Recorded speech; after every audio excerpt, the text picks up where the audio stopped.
Ruins of Kemel-Ze by Roland Nordson. With the acclamations of the Fellows of the Imperial Society still ringing in my ears, I decided to return to Morrowind immediately.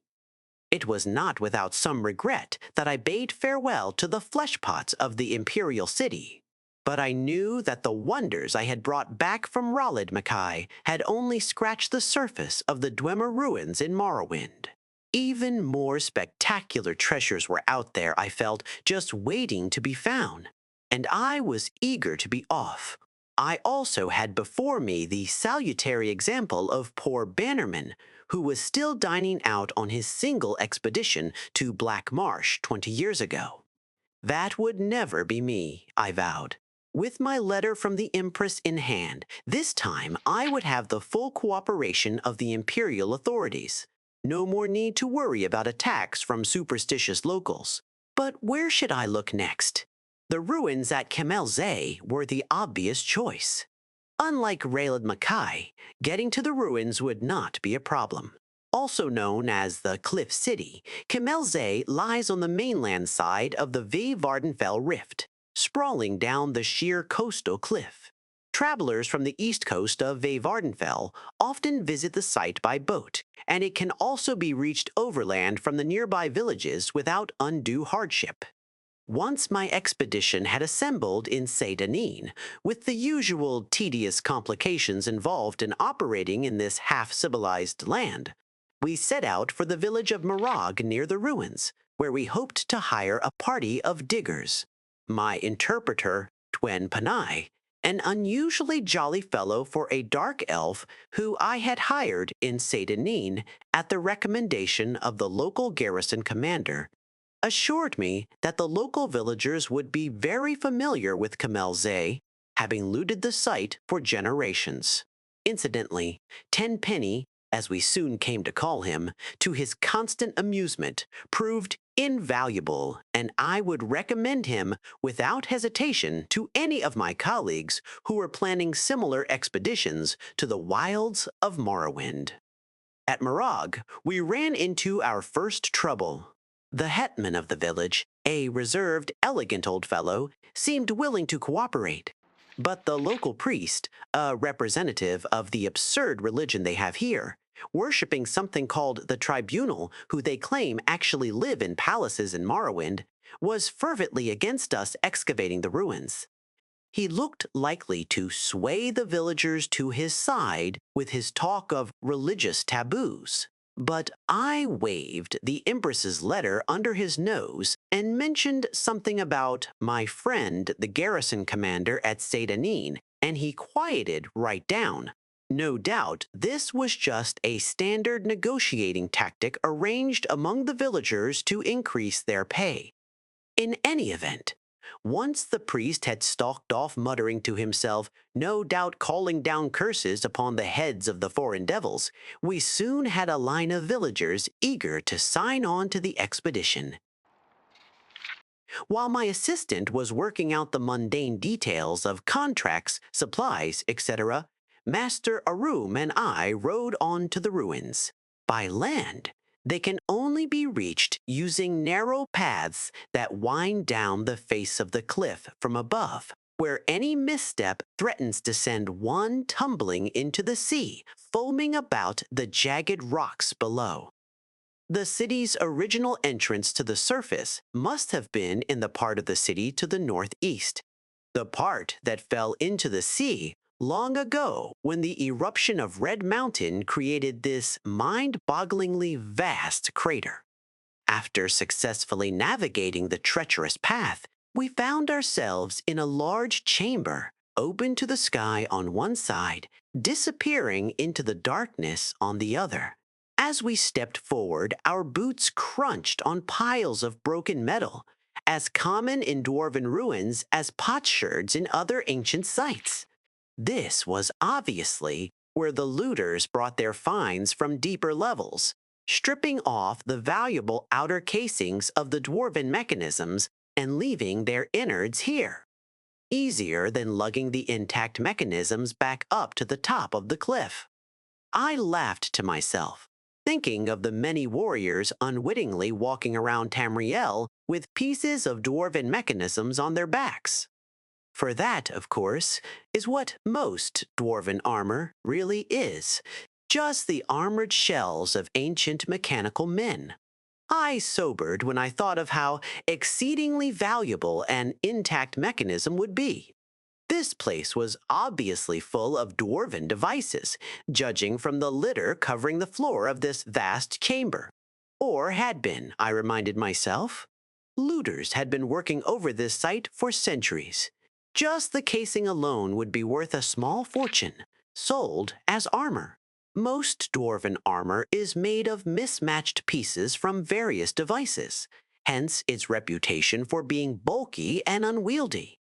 But a matched set from an intact mechanism is worth more than its weight in gold, for the pieces all fit together smoothly, and the wearer hardly notices the bulk. Of course, I had no intention of destroying my finds for armor, no matter how valuable. I would bring it back to the Society for Scientific Study. I imagined the astonished cries of my colleagues as I unveiled it at my next lecture, and smiled again. I picked up a discarded gear from the piles at my feet. It still gleamed brightly, as if new made, the dwarven alloys resisting the corrosion of time. I wondered what secrets remained hidden in the maze of chambers that lay before me, defying the efforts of looters, waiting to gleam again in the light they had not seen in long eons. Waiting for me. It remained only to find them. With an impatient gesture to Master Arum to follow, I strode forward into the gloom.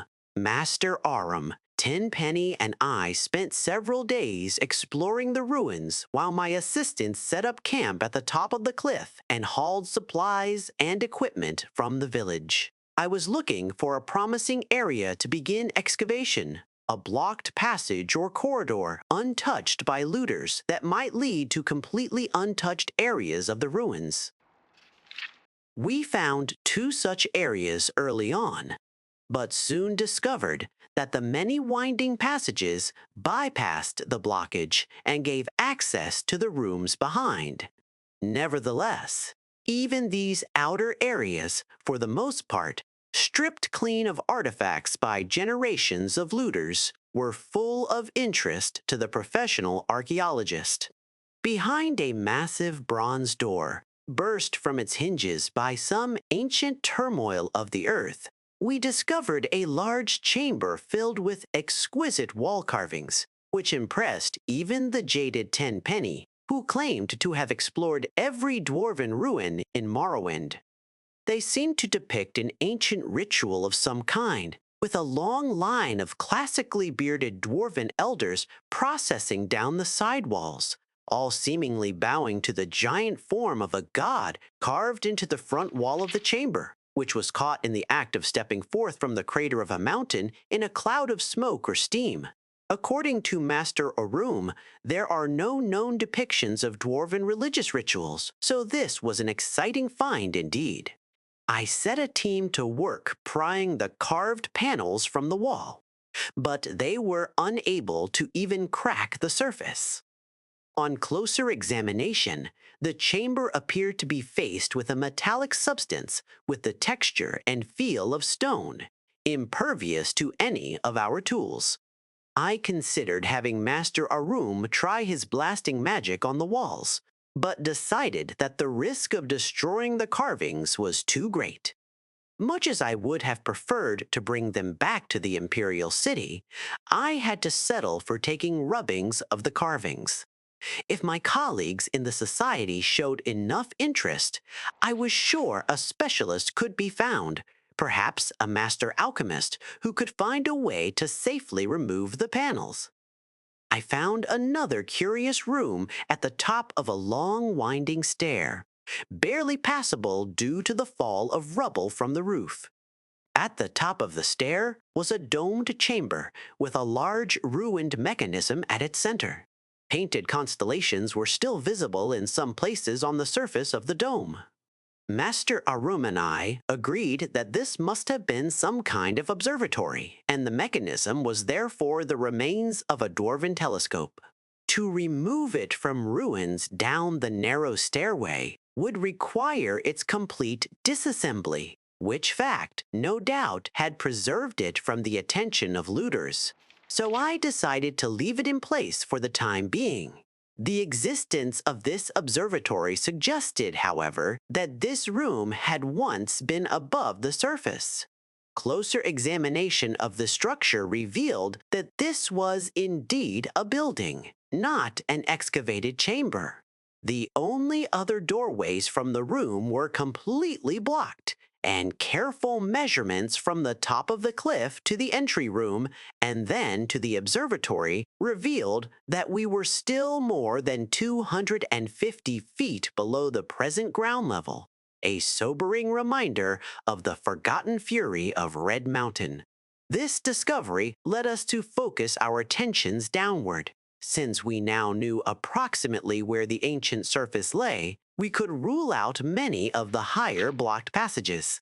One wide passage, impressively flanked with carven pillars, particularly drew my interest.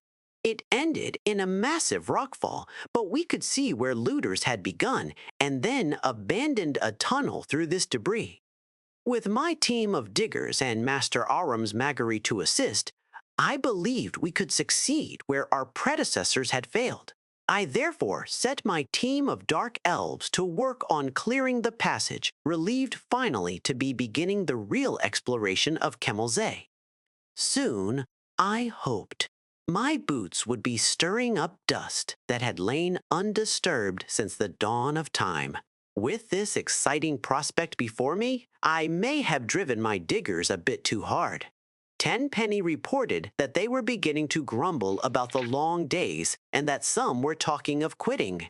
Knowing from experience that nothing puts heart back into these dark elves like a taste of the lash, I had the ringleaders whipped and the rest confined to the ruins until they had finished clearing the passageway. Thanks Dendar for my foresight in requisitioning a few legionnaires from Sedanin. They were sullen at first, but with the promise of an extra day's wages when they broke through, they soon set to work with a will. While these measures may sound harsh to my readers back in the comforts of civilization, let me assure you that there is no other way to get these people to stick to a task.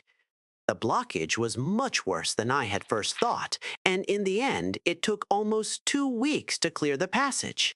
The diggers were as excited as I was when their picks finally broke through the far end into emptiness, and we shared a round of the local liquor together, a foul concoction, in truth, to show that all was forgiven. I could hardly restrain my eagerness as they enlarged the hole to allow entry into the chamber beyond. Would the passage lead to entire new levels of the ancient city, filled with artifacts left by the vanished dwarves? Or would it be only a dead end? Some side passage leading nowhere? My excitement grew as I slid through the hole and crouched for a moment in the darkness beyond. From the echoing sounds of the stones rattling beneath my feet, I was in a large room. Perhaps very large. I stood up carefully and unhooded my lantern. As the light flooded the chamber, I looked around in astonishment. Here were wonders beyond even my wildest dreams.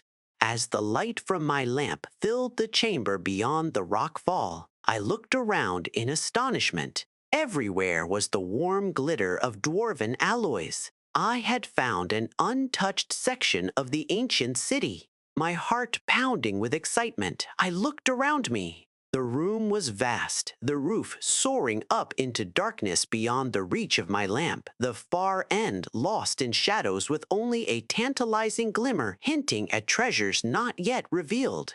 Along each wall stood rows of mechanical men, intact except for one oddity. Their heads had been ritually removed and placed on the floor at their feet.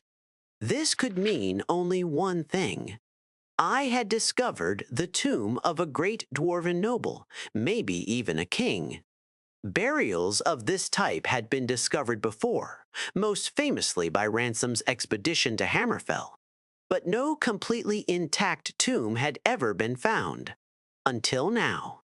But if this was truly a royal burial, where was the tomb? I stepped forward gingerly, the rows of headless bodies standing silently as they had for eons, their disembodied eyes seeming to watch me as I passed. I had heard wild tales of the curse of the dwarves, but had always laughed it off as superstition. But now, breathing the same air as the mysterious builders of this city, which had lain undisturbed since the cataclysm that spelled their doom, I felt a twinge of fear. There was some power here, I felt, something malevolent that resented my presence. I stopped for a moment and listened. All was silent, except it seemed I heard a faint hiss, regular as breathing. I fought down a sudden surge of panic. I was unarmed, not thinking of danger in my haste to explore past the blocked passage. Sweat dripped down my face as I scanned the gloom for any movement. The room was warm. I suddenly noticed, much warmer than the rest of the labyrinth thus far. My excitement returned. Could I have found a section of the city still connected to a functioning steam grid? Pipes ran along the walls, as in all sections of the city. I walked over and placed my hand on one. It was hot, almost too hot to touch. Now I saw that in places where the ancient piping had corroded, small jets of steam were escaping, the sound I had heard. I laughed at my own credulity. I now advanced quickly to the far end of the room, giving a cheerful salute to the ranks of mechanical soldiers who had appeared so menacing only moments before. I smiled with triumph as the light swept back the darkness of centuries to reveal the giant effigy of a dwarven king standing on a raised dais, his metal hand clutching his rod of office. This was the prize indeed. I circled the dais slowly, admiring the craftsmanship of the ancient dwarves. The Golden King stood 20 feet tall under a freestanding domed cupola, his long upswept beard jutting forward proudly as his glittering metal eyes seemed to follow me. But my superstitious mood had passed, and I gazed benevolently on the old dwarven king. My king, as I had already begun to think of him. I stepped onto the dais to get a better look at the sculpted armor. Suddenly, the eyes of the figure opened and it raised a mailed fist to strike. I leaped to one side as the golden arm came crashing down, striking sparks from the steps where I had stood a moment before.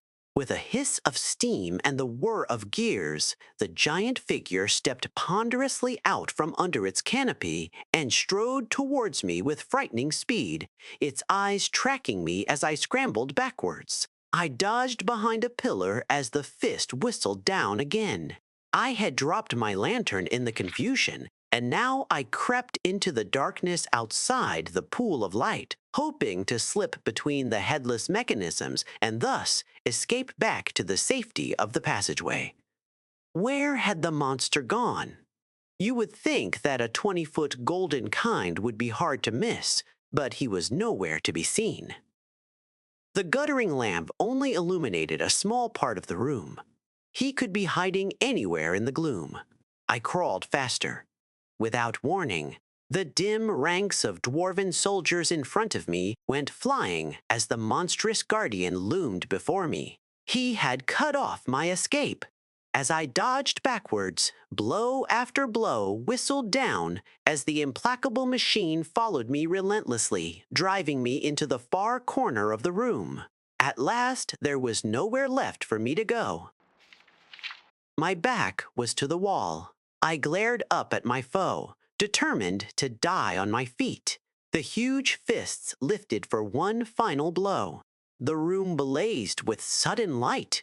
Bolts of purple energy crackled across the metal carapace of the dwarven monster, and it halted, half turning to meet this new threat.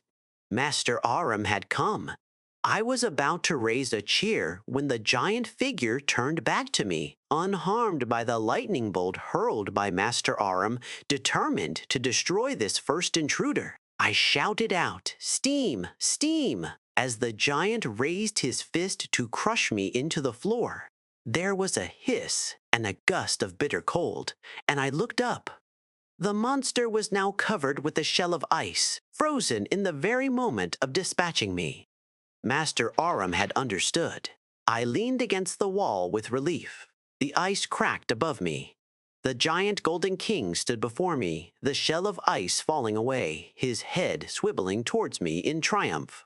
Was there no stopping this dwarven monstrosity? But then, the light faded from his eyes, and his arms dropped to his sides. The magical frost had worked, cooling its steam-driven energy. As Master Arum and the diggers crowded around me, congratulating me on my narrow escape, my thoughts drifted.